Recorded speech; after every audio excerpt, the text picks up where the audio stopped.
Tamla Morris Brown, CEO of Aaliyah's Motivation of Women. Tamla's pain is her motivation, which is also her battle cry. Join her in her leadership to bring awareness to fibromyalgia. Let's make a difference and bring the end to 24 hours, 365 days a year of pain. Tamla Morris Brown can be reached at 313-289-4090. That's 313-289-4090. Join her if you or somebody you know has fibromyalgia.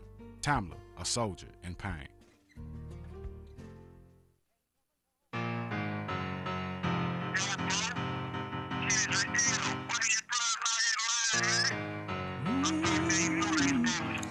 Discover the truth.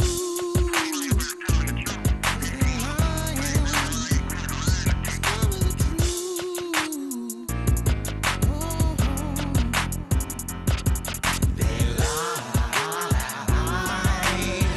Better know who you are. Discover the truth. 'Cause the truth don't change. No, the truth don't change. It remains the same. Better know who you are. Discover the truth. What's all this talk about being black and Indian? I'm half this, half that. You must be kidding. Original, we the first to do it. And all these other nations are just our children.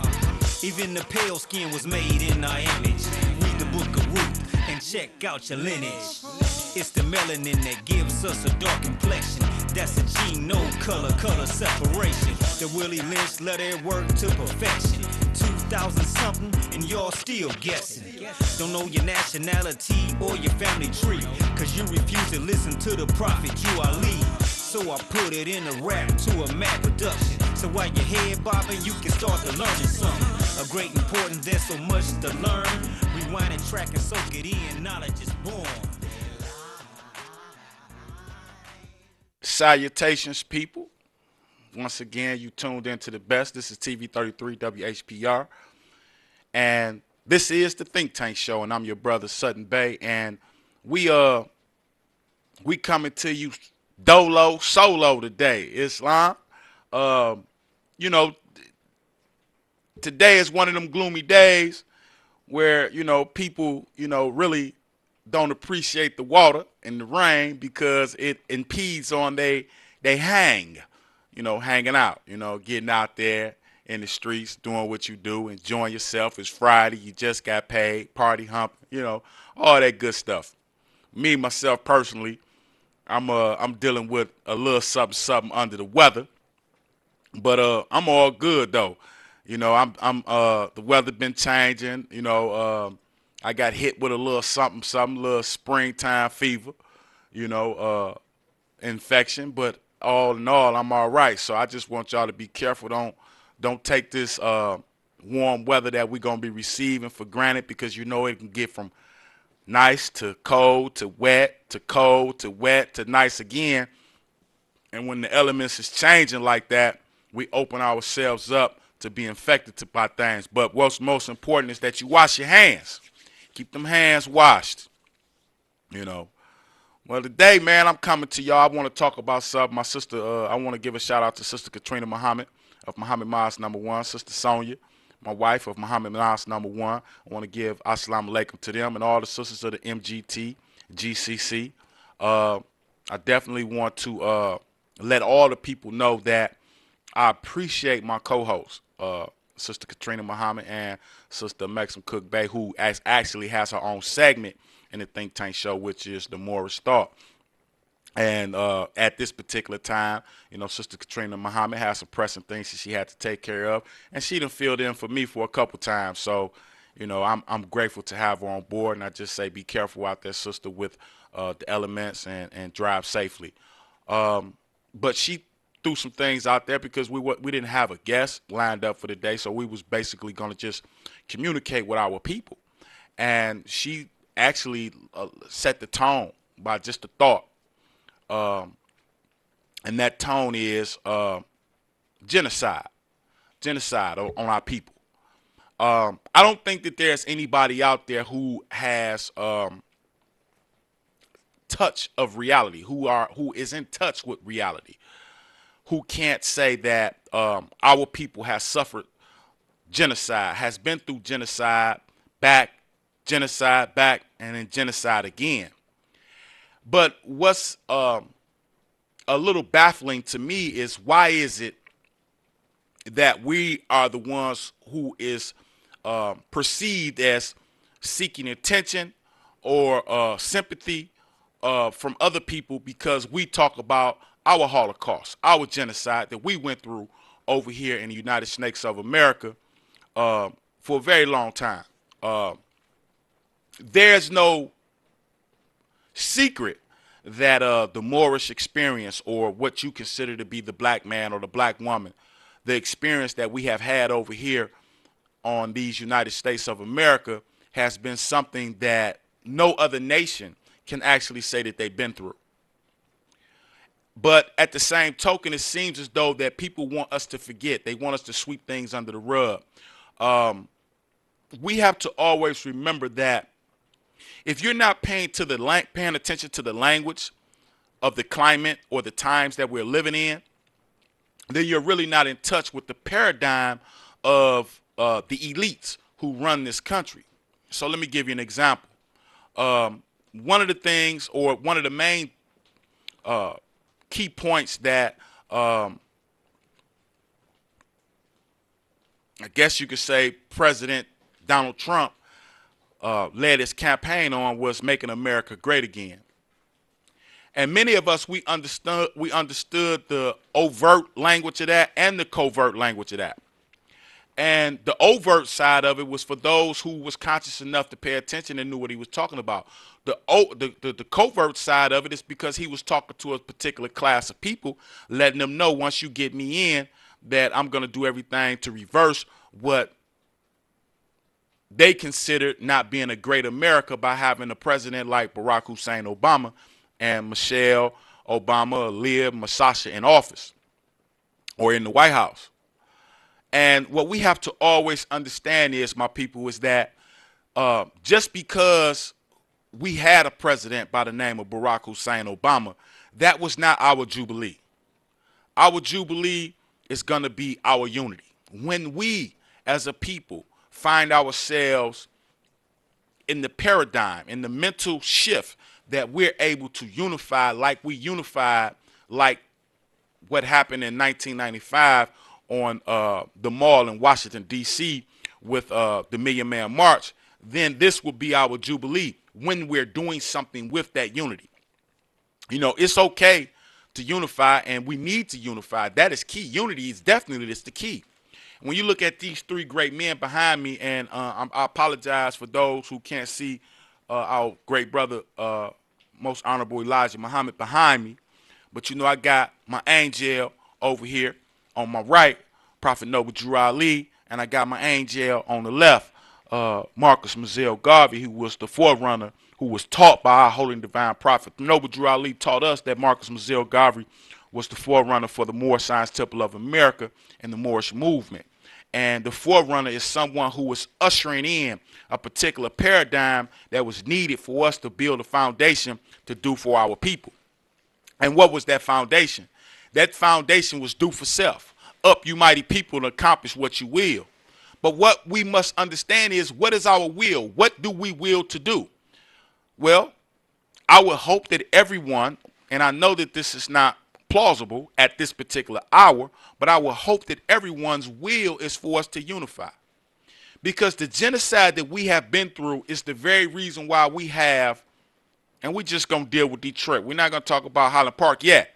We're not going to talk about Inkster yet. We're not going to talk about other cities that has a high population of an Asiatic residency, or what you consider to be black residency, or people of color, etc., etc.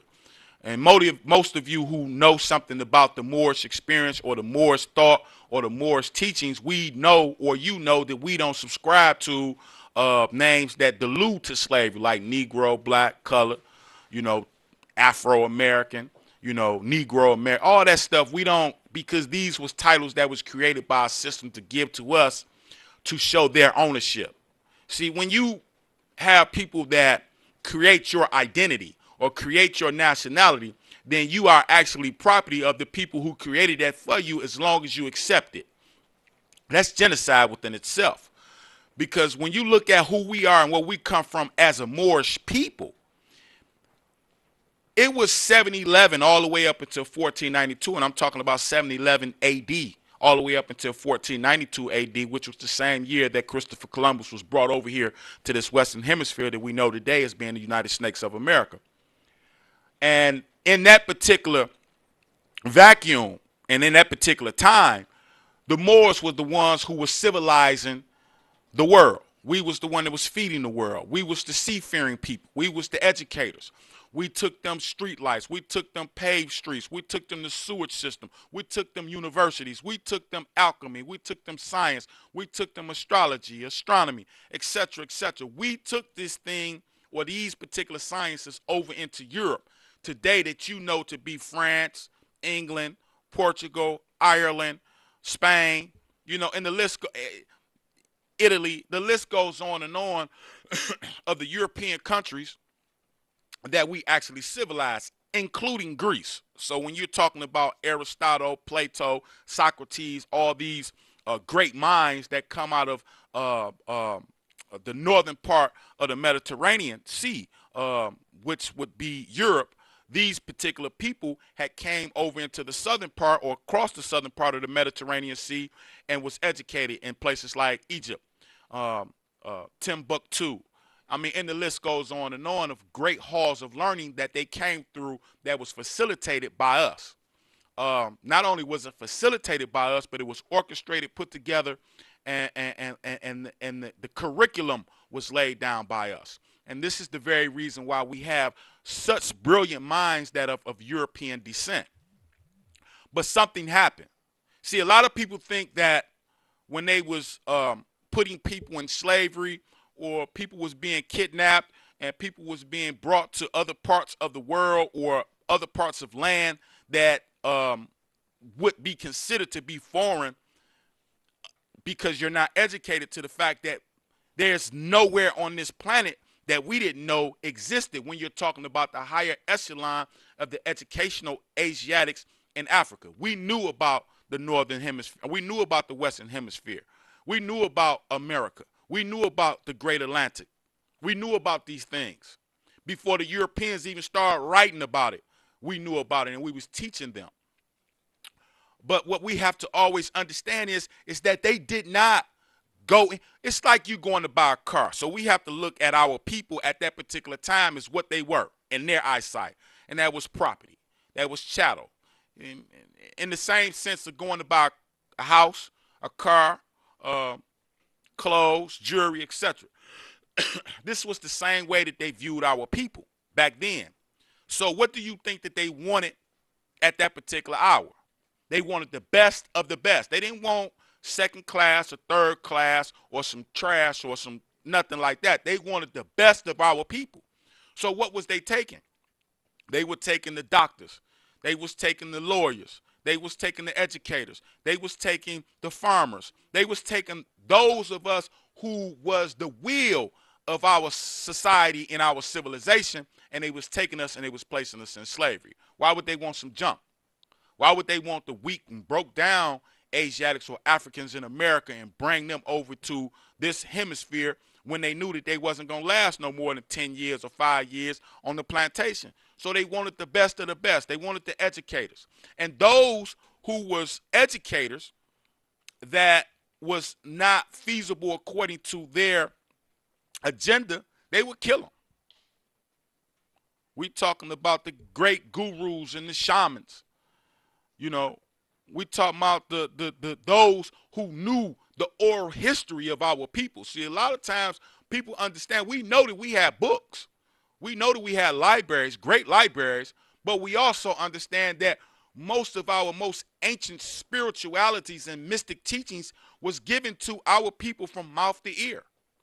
So you had to have people who was able to sustain this particular oral history and able to convey it and pass it on and teach other people to bring them up in order to pass on the greatness of our people. And this is the reason why we're able, or our people was able, like Prophet Noble Drew Ali was able to tell us in the early 1900s that us, the Africans, the Asiatics, the Moorish Americans, are the original men and women of civilization. But at that particular time, you had brothers and sisters who was Negroes, because that's a mentality. And let's not get it twisted. There's no difference between Negro and black. And if you got some Spanish-speaking brothers and sisters out there, you ask them the difference between the word black and Negro, and they'll tell you there's no difference. One is Spanish or Old Latin, and the other is English. Negro is Spanish, Old Latin. Black is English. Same thing, same word. If you don't believe me, research it. Don't take what I'm telling you as that I'm changing history. Research the etymology of certain things and research what we're talking about as a Moorish paradigm. Then you will understand the importance why Prophet Noble Drew Ali was telling our people we're not clinging on to these words or these names that allude to slavery, because it was given to us after chattel slavery and or during chattel slavery. This is all genocidal. So what was the purpose of taking you away from who you actually were and what your history was and your religion and your spirituality and who your God was, and then giving you something else? What's the purpose of that? The purpose of that, to enslave you. If you don't know who you are and where you come from, you definitely can't know where you should be and where you should be going. That within itself is genocidal. So now what do we do? What do we look at? We look at what happened, what took place. And there is nothing to be ashamed of in our history. As a matter of fact, we need to embrace it more, because in the embracing of our history, then we will be able to embrace the struggle that our great brothers and sisters went through, like Harriet Tubman, Sojourner Truth, Marcus Garvey, Martin Luther King, Booker T. Washington, Elijah Muhammad, Prophet Noble Drew Ali, and the list goes on and on of our great brothers and sisters who walk right here on this continent that we know today as being North America, and some in South America, Central America, and the surrounding islands as well. Because we know Brother Marcus Moselle Garvey was born in Jamaica, St. Anne's Bay, Jamaica, if I'm not mistaken. So what is it about genocide that is applicable to everybody in every other nation that has received reparations and has received compensation because of the genocide that they went through, but it's not applicable to us when we've been through the most horrific, genocidal, systematic, dogmatic, evil system in the world? You had the Japanese, they received compensation of what happened in World War II. The Germans received compensation of what happened in World War II. People who come from Germany of pale Caucasian persuasion, who has embraced Judaism, who is now living in Israel, they have received compensation. They received land, that was taken from other nationalities and other people and was given to them. But let's look at what happened to us as a people.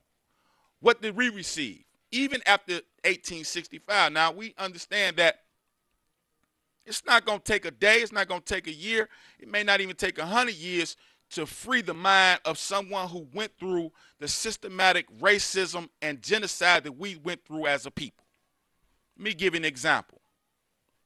You have 20 pregnant women who was lined up, and this was common practice. It's called breaking slaves. Not only breaking the slaves that was on the plantation, but breaking the slaves that hasn't even been born yet. So you got 20 pregnant women sit down on their knees, blindfolded, don't know what they're getting ready to see. Then when they take the blindfolds off of them, they got other Asiatics or slaves, our brothers and sisters, who necks was cut, scrotums was cut off, and then they would hang more in front of them just to break them and put the fear within them that will go through the enzymes into the child that systematically will be within their genetic makeup. And then as they grow up, the mother is already instilling a degree of fear and how to conduct yourself around this so-called superior being who is of Caucasian descent.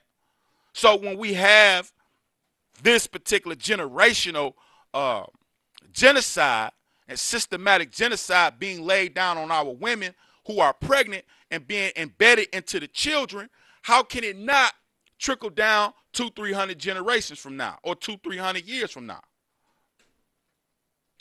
See, you got to understand one thing. You got to always understand, you have to respect your enemy.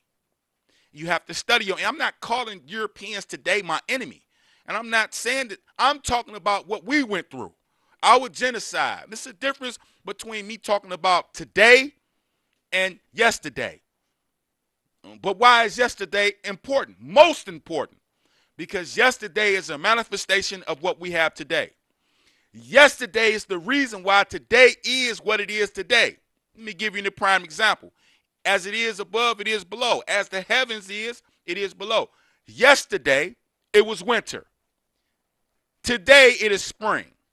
So because we went through winter, we have spring. So because we have spring, we're having this, what we would perceive to be a gloomy day of rain, which in all actuality is nourishment for the mother, the earth, the ground, so that we're able to continue to nourish ourselves, or allow Mother Earth to nourish us through the fruits, the herbage. You know, it feeds the animals. We eat the animals, and the list goes on and on. So what happened yesterday with winter is the very reason why we have this season today that we call spring. And spring is going to be the very reason why we're going to have the season that's coming up next, which is called summer. So everything happens in a particular order. And for every cause, there's an effect. So when you have a nation of people who was told, or by paperwork, they was deemed to be free, but yet you take these same people and you lynch them, and you create laws like Jim Crow and all these other type of things that lasted until the mid-1900s. Arguably, some would say lasted all the way up until Ferguson, Missouri. So when we look at these particular things, we understand that because what was laid down on our people. See, we don't have to go back till 1779 or 1774 and argue our reparations argument. We can go back as to 1980. 1975, when the drug epidemic or pandemic was created for our community, the urban community, our people. Alcoholism was created for our people in our community.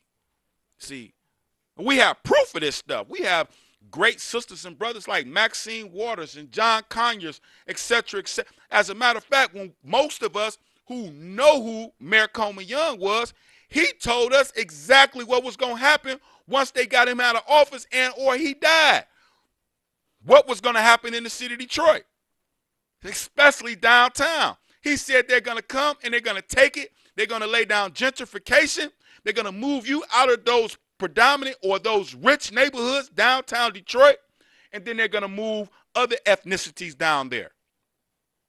And lo and behold, it happened. So many of y'all who know who Coleman Young was and followed Coleman Young and lived through his administration, they know everything that brother said was going to happen once he left out of office or he died. It happened and or is happening as we speak. See, we have brilliant minds, you know, brothers and sisters who knew how to study their enemy and who was willing to educate those of us who was coming behind them to let us know that, look, you're receiving heroin at an astronomical rate in your community for a purpose. And then when we start coming out of that nod of heroin, whether it be those who was shooting it in their veins, those who was putting it in their nose, those who was smoking it, when that particular epidemic or pandemic started to play out for the Asiatics and they was coming out of that nod, they hit us with something else. It was called crack cocaine.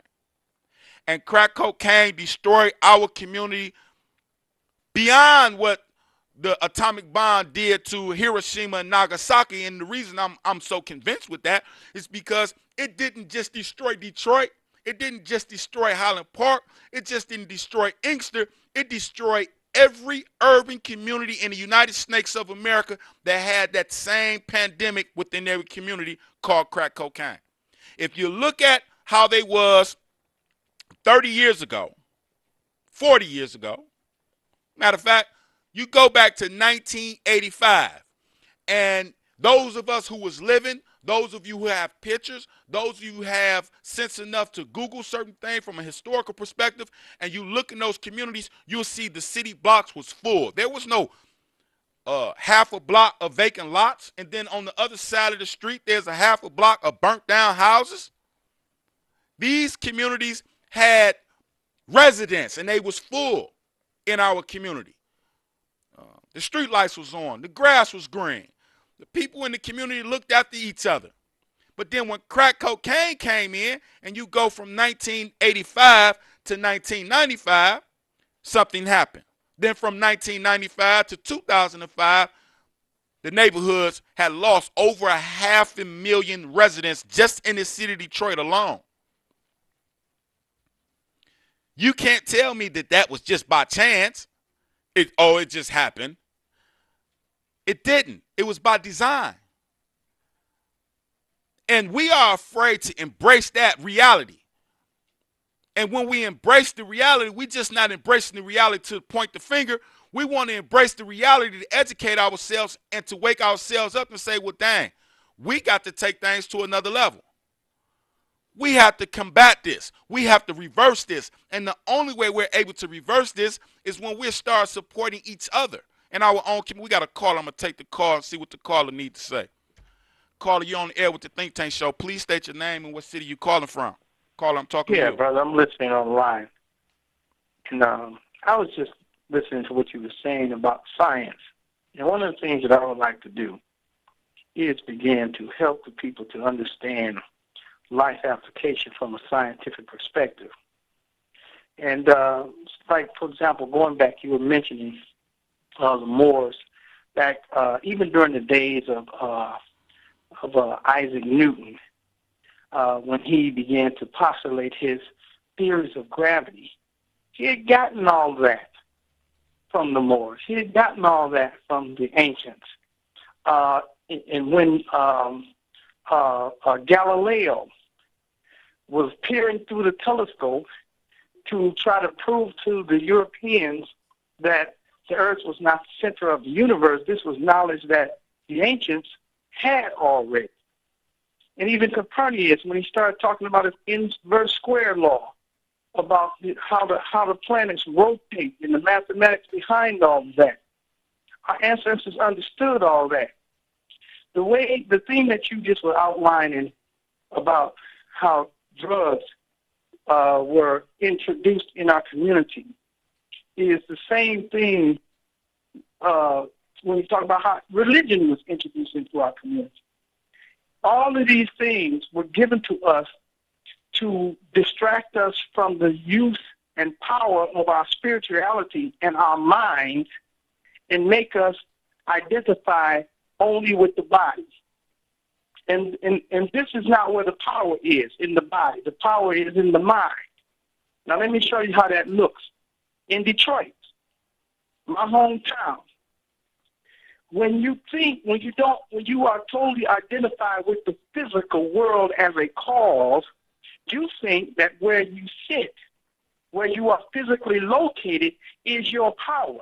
So you don't understand that a person could be sitting in Mississippi and controlling you from afar off because he understands that the power is in the mind. He could be in the suburbs and controlling you because he understands that the power is in the mind. You steadily thinking that it's all in the body just because you're sitting on that piece of real estate.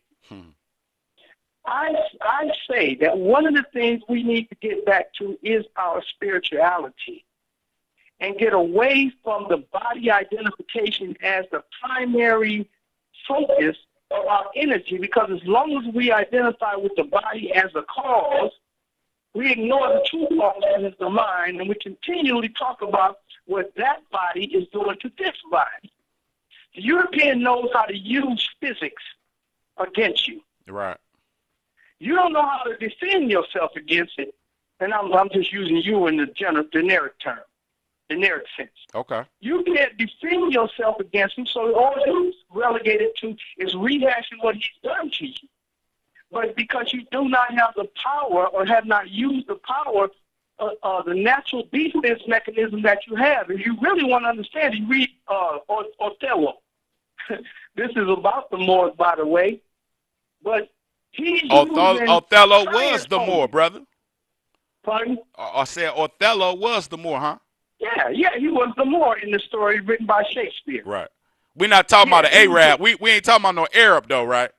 No, man. Because you know nowadays when you look at the books and the history that was written about our people, let's say 100 years ago, let's just say in 1917, the books that was written about us in Europe and in Africa, they referred to us as being the Moors. Sometimes the spelling changed, but it's the same people. But then if you look at the same story that has been revised, retold over and over again over the last 75 years, the verbiage changed from Moor to Muslim, then to Arab. Yes. So when you equate Islam with being Arab or with a Muslim being Arab, then you lose the visual concept of who we're actually talking about, because they're painting the picture that an Arab or a Muslim is an Arab and that an Arab is a Muslim, and he or she has to look a certain type of way. When you talk about Islam meaning submission, and submission to what? You know, well, that's it. That's it. Right? Let me, because I like this dialogue, brother. You asked a very profound question. You said Islam means submission to what? And you was talking about the difference between religion and spirituality.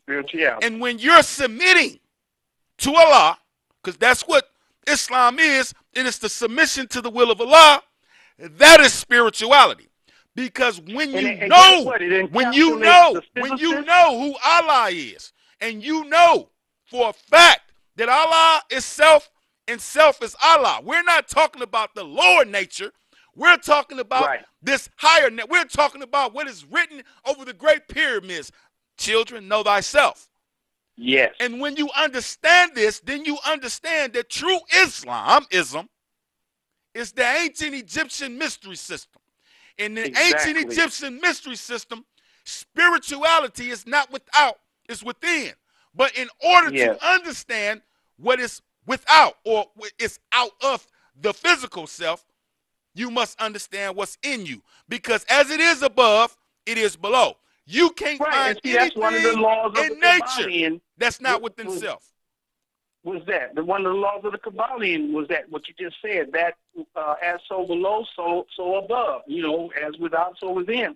But even the concept of submission, I chuckle at the religionists who talk about the atheists, and the atheists are more submissive than the religionists, because the atheists take the law of nature, and even though they might say, I don't believe in God, they believe in God because they submit willingly. You know, I find that funny too, because most scientists are atheists. Not all, but most scientists are atheists, and they don't believe in the concept of God as us.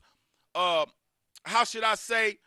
Neophytes. Neophytes view the concept of God, but then when you say you're a scientist, that's what you're using. You're using God. Exactly. Because science is God and God is science.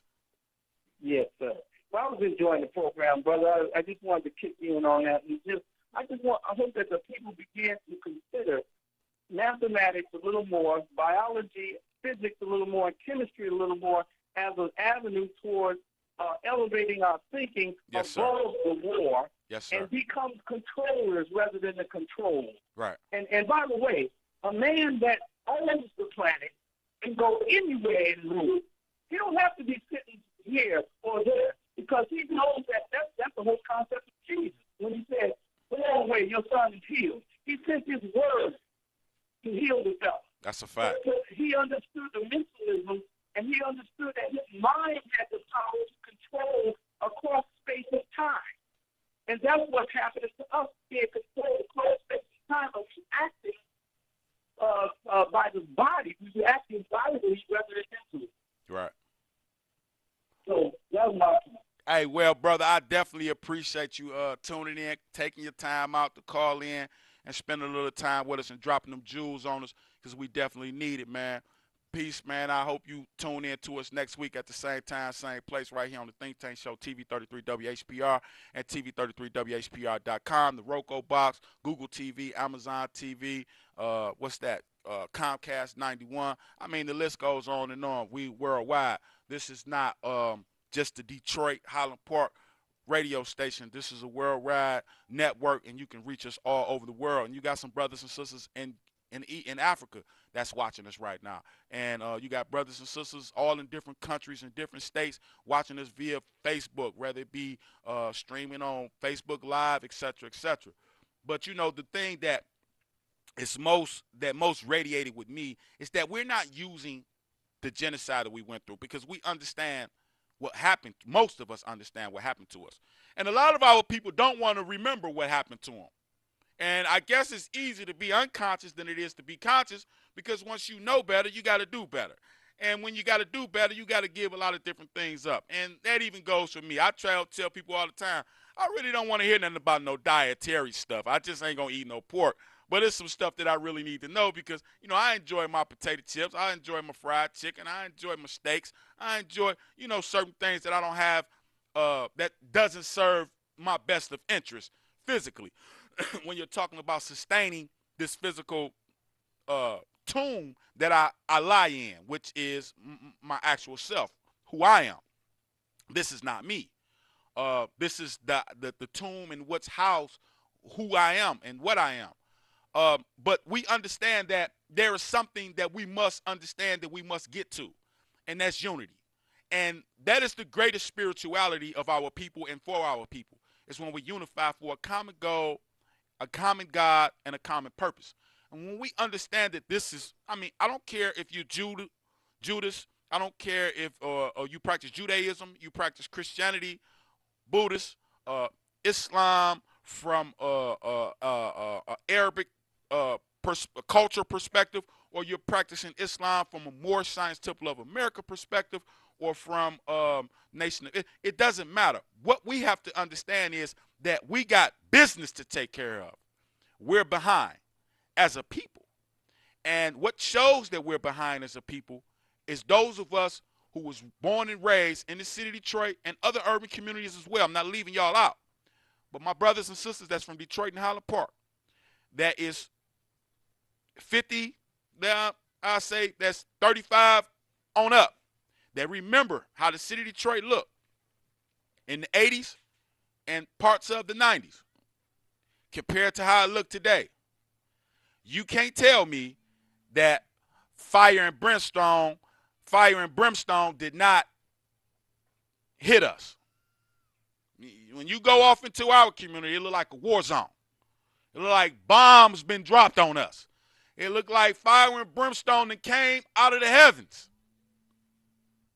And in knowing this, we know that we got a job to do.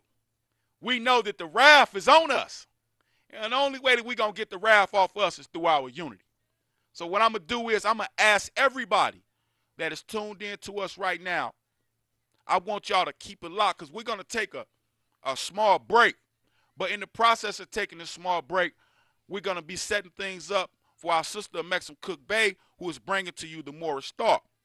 And I want y'all to bear witness to this, and I want y'all to be patient to this, and I want y'all to listen because you're going to hear more science.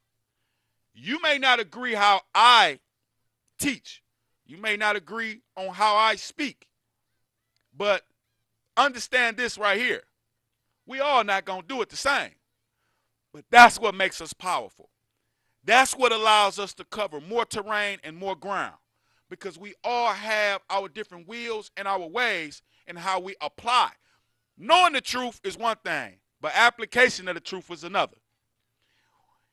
You're not an adept because you know the mystery system.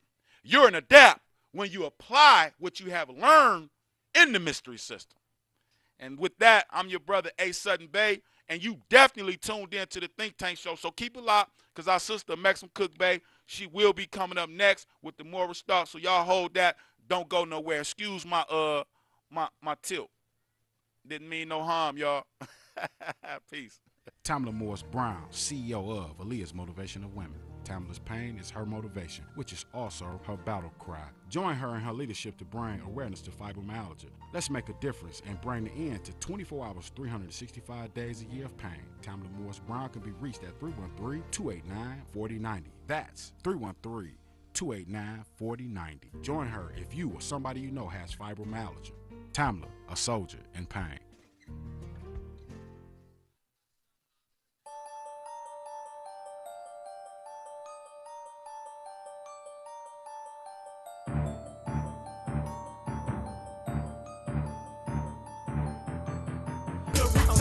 I'm phased up, illuminated. I see you watching, I know you hate it. We done woke up, re-educated off of Juali's demonstration. A new nation, come of age. A long way high from them slavery days. Let my people in before we kick the dough. Had them up, T's coming with the swords. We born more, reduce to black. Lace my boots up, cause I ain't having that. Call me a citizen, no, I'm a national. King Kendrick Seal, they calling me a radical. Cause I'm outside the box and I ain't looking in. I be my riff knocked out, gray shadowed in. Europeanized mindset, hammered in. The great fall of the Moor man, I was him. On my square, on my five, consciousness on overdrive. Mind state on high, praise Allah that I'm alive. Awake from the grave in the sea full of lies. I come to claim what's mine, so step back. It's that time, it's the return of the Moors. Return of the Moors. Return of the Moors. It's the return of the Moors. Return of the Moors. Return of the Moors. As I rise above the murky features of the flesh, I give praises to Allah, cause every day I'm blessed. I'm being tested daily, living among the shady. At night I gotta pray, if not the streets will drive me crazy. I'm keeping things in the bounds of moderation. Being locked up taught me to practice patience. Every year I'm trying to see another more celebration. I once was in the dark, but now I like facing. I thank Parker Bay for all the faithful demonstrations. We know death is a friend, so ain't no escaping. Islam means peace. I'm surviving in these streets. Too many years in prison, so knowledge I had to seek. I got a conflicting soul, but now my soul is meek. I got the gift, honest to Noble Drew Ali.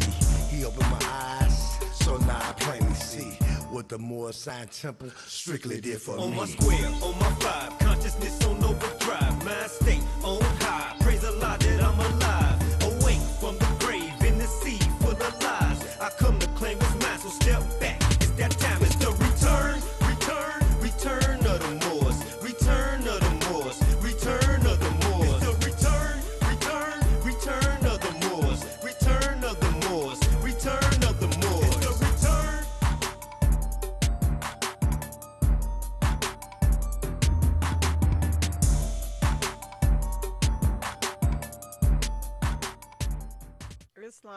Islam, Moorish Americans and all well-wishers. It's indeed a pleasure to be here this evening.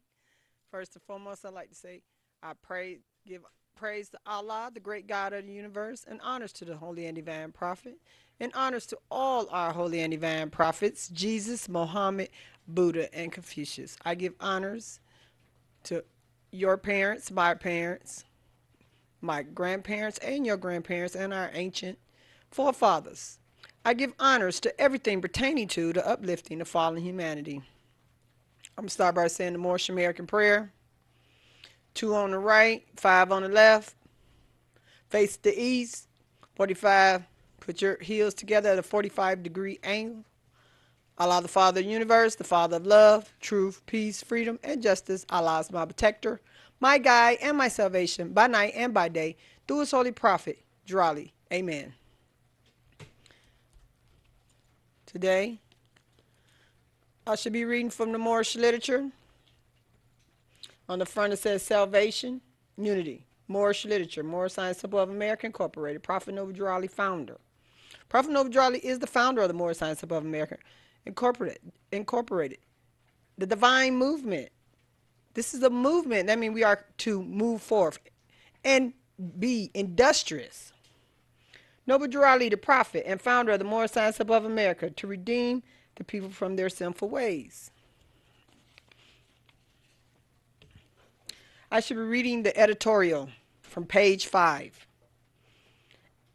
Editorial: a divine warning by the prophet for the nations. This is for everyone.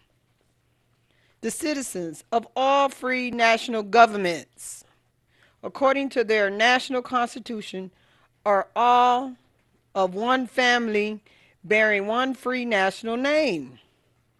Those who fail to recognize the free national name of their constitutional government are classified as undesirables.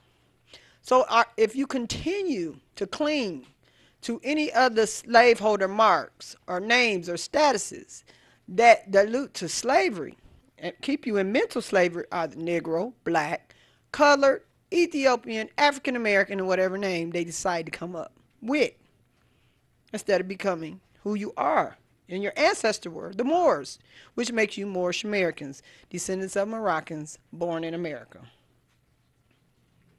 and are subject to all inferior names and abuses and mistreatments that the citizens care to bestow upon them.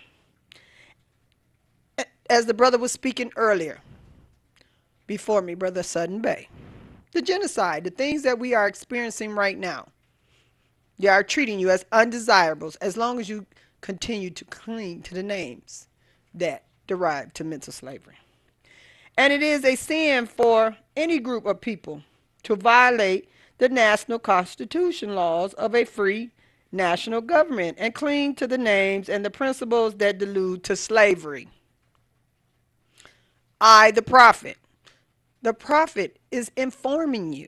These are not my words. These are Prophet Noble Drew Ali words. I, the prophet, was prepared by the great God Allah to warn my people to repent from their sinful ways and go back to the state of mind to their forefathers, divine and national principles. Our forefathers were conquering the world at one time. That they would be law-abiders and receive their divine right as citizens according to the free national constitution that was prepared for all free national beings. They are to claim their own free national name and religion. There is but one issue for them to be recognized by the government and of the earth, and it comes only through the connection of the Moorish divine national movement. You are part of the Moorish divine national movement when you are attending your Friday night services, your Sunday school, all these divine meetings and all these divine Sunday schools. You are paying your dues. Then you are faithful. Then that means you are a member. So this is the way you become a free national, which is incorporated in this government and recognized by all other nations of the world. The Moorish Science Club of America is recognized. And through it, they and their children can receive their divine rights, unmolested by other citizens, that they can cast a free national ballot at the polls under the free national constitution of the state's government and not under a granted privilege, as has been the existing condition for many generations. You who doubt whether I, the prophet, and my principles are right for the redemption of my people, go to those that know law. See, we have to study law. And go to those, it says right here, go to those that know law. So if you don't know anyone that knows law, you may have to go yourself and seek out the information you need to know about the law. If the city hall and among the officials in your government and ask them under an intelligent tone, and they will be glad to render you a favorable reply, for they are glad to see me bring you out of the darkness into the light. So what's in the dark must come into the light. Your comprehension is needed to know, to be conscious that you are a Moorish American, that you are no longer Negro, black, colored, Ethiopian, African American, or whatever name, marks, statuses they put upon us. Money doesn't make the man. It is free national standards and power that makes a man and a nation. The wealth of all national governments, gold and silver and commerce belong to the citizens alone. And without your national citizenship by name and principles, you have no true wealth. And I am hereby calling on all true citizens that stand for a national free government and the enforcement of the Constitution to help me in my great missionary work, because I need all support from all true American citizens of the United States of America. Help me to save my people who have fallen from the constitutional laws of the government. So we need all to know the Constitution and study it and utilize it. It is mentioned several times in this editorial. I am depending on your support to get them back to the constitutional fold again, that they will learn to love instead of hate. Now that's the first thing it tells us in the beginning of the Holy Quran on page 3, to learn to love instead of hate. So you need to learn to love yourself. You can love others and then teach our brothers and sisters how to learn to love instead of hate. And we'll live according to love, truth, peace, freedom, and justice, supporting our free national Constitution of the United States of America. So we need to support it and utilize it. I love my people and I desire their unity. See, there's unity again. We must unite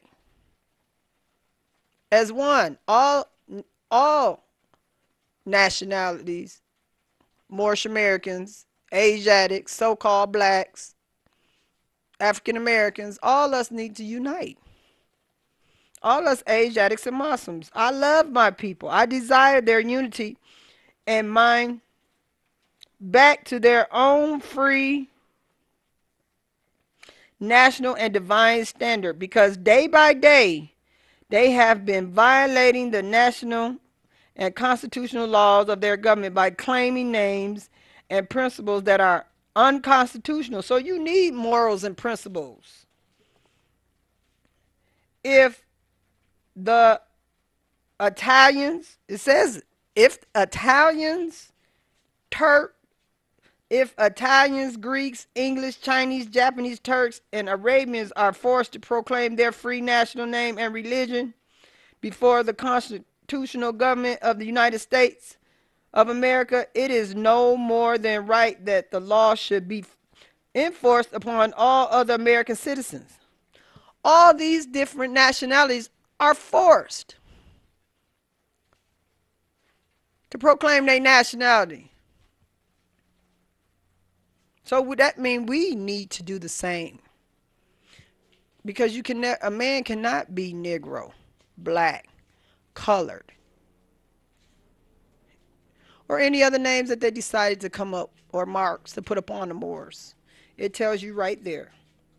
The Italians, Greeks, English, Chinese, Japanese, Turks, and Arabians, they are proclaiming their nationality. So all us brothers and sisters, we need to make sure that you are pertaining your nationality. You need to proclaim their free national name and religion before the constitutional government of the United States of America. It is no more than right that the law should be enforced upon all other American citizens. In all other governments, when a man is born and raised there and asks for his national descent name, if he fails to give it, he is misused. So you're being misused, imprisoned, or exiled. And you talking about genocide? This is what's happening by not using your free national name. Any group of people that fail to answer up to the constitutional standards of law by name and principle, these principles are divine: love, truth, peace, freedom, and justice. And principles, because to be a citizen of any government, you must claim your national descent name because they place their trust upon issue and names formed by their forefathers. These are our forefathers. Our forefathers were the Moors. Our ancient forefathers were the Moabites, Canaanites, Amorites, Hamathites. All these are our brothers. These are us. The word Negro deludes in the Latin language to the N word. you know, you are watching the best. Yes, it is time to think. And we are free thinkers. You are watching WHPR TV 33. My name is Amexem Cook Bay and Divine Minister on Facebook. You can call me at 248-759-9834. We have Moorish literature, oils, teas, and compounds that you can purchase. Thank you for tuning in. See you next week. Love and peace.